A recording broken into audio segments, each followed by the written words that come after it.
Hello friends, मैं हूँ सुनीता। मेरे चैनल हिंदी लोकगीत में आप सबका स्वागत है। मैं आज कजरी गीत सुनाने जा रही हूँ। अगर ये वीडियो पसंद आए तो प्लीज़ लाइक, कमेंट, सब्सक्राइब करें और सब्सक्राइब के बगल में बेल आइकन है उसे प्रेस करना ना भूलें, जिससे कि मेरे नए वीडियो की नोटिफिकेशन आपको मिलती रहे।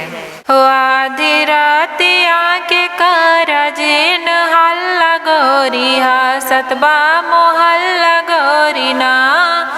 आधी रातिया के करजिन हल्ला गोरी सता मोहल्ला गोरी ना। हे मोहल्ला गोरी ना, हे मोहल्ला गोरी ना, हे मोहल्ला गोरी ना, हे मोहल्ला गोरी ना। आधी रातिया के करजिन हल्ला गोरी सतबा मोहल्ला गोरी ना।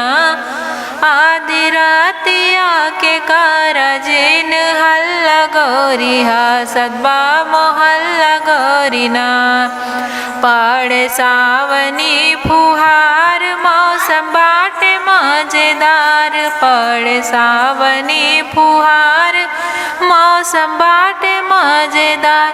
हो मौसम बाटे मजेदार, मौसम बाटे मजेदार। हो मौसम बाटे मजेदार, मौसम बाटे मजेदार। देखा खोली के वाड़ी के पल्ला गोरी सतबा मोहल्ला गोरी ना। देखा खोली के वाड़ी के पल्ला गोरी सतबा मोहल्ला गोरी ना। आधी रातिया के करजिन हल्ला गोरी सतबा मोहल्ला गोरी ना। आधी रातिया के करजिन हल्ला गोरी सतबा मोहल्ला गोरी ना। चली चल बे बाजार ले बेजुलनी जोकेदार। कल चल बे बाजार ले बेजुलनी जोकेदार। ले बेजुलनी जोकेदार, ले बेजुलनी जोकेदार। और झुमका लाई देव तीन तल्ला गोरी सतबा मोहल्ला गोरी ना। और झुमका लाई देव तीन तल्ला गोरी सतबा मोहल्ला गोरी ना।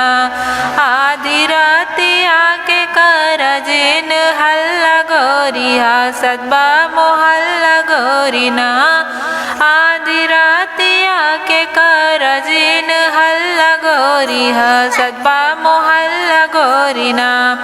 हमरे भैया और बहिनी हसत बाटे छटकी भौजी। हमरे भैया और बहिनी हसत बाटे छटकी भौजी। हसत बाटे छटकी भौजी, हसत बाटे छटकी भौजी।